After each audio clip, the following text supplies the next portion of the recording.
मानो नहीं, जानो। किसी भी चीज को इसलिए मत मान लो क्योंकि लोग ऐसा कहते हैं, परंपरा कहती है या ग्रंथ कहते हैं। पहले उस बात को खुद पर प्रयोग करके देखो, जान लो और फिर मानो। जैसे कोई व्यक्ति अगर स्वादिष्ट मिठाई खा रहा है तो केवल उसके बारे में जानने से हम उस मिठाई के स्वाद का अनुभव नहीं कर सकते।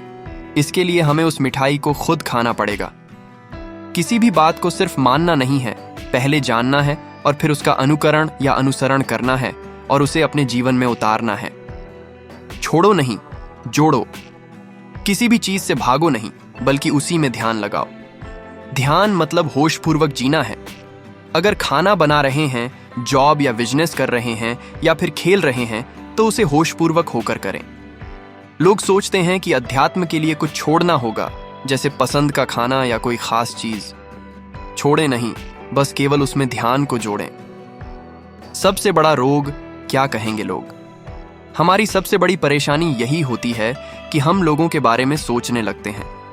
रिश्तों की या घर परिवार की बात करें तो हमें यही फिक्र रहती है कि लोग क्या कहेंगे।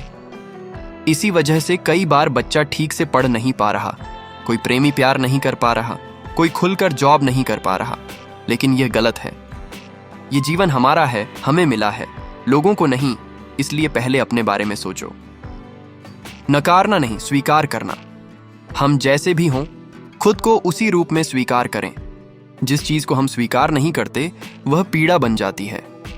हम दूसरों से यह अपेक्षा करते हैं कि वे हमें स्वीकार कर लें, लेकिन सबसे पहले तो हम खुद को स्वीकार करें।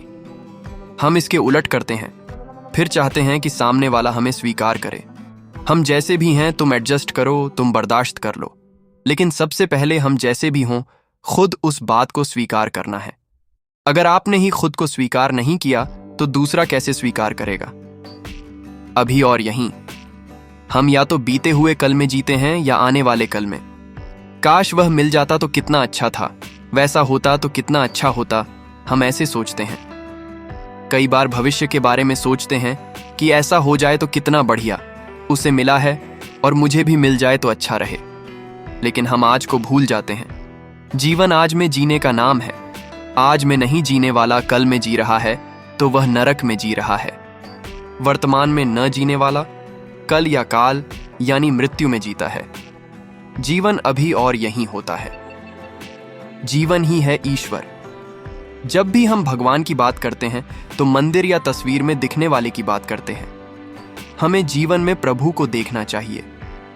अगर हमें जड़ में भगवान दिख जाता है और अपने साथ वाले शख्स में नहीं दिखता तो हम कितने अजीब हैं।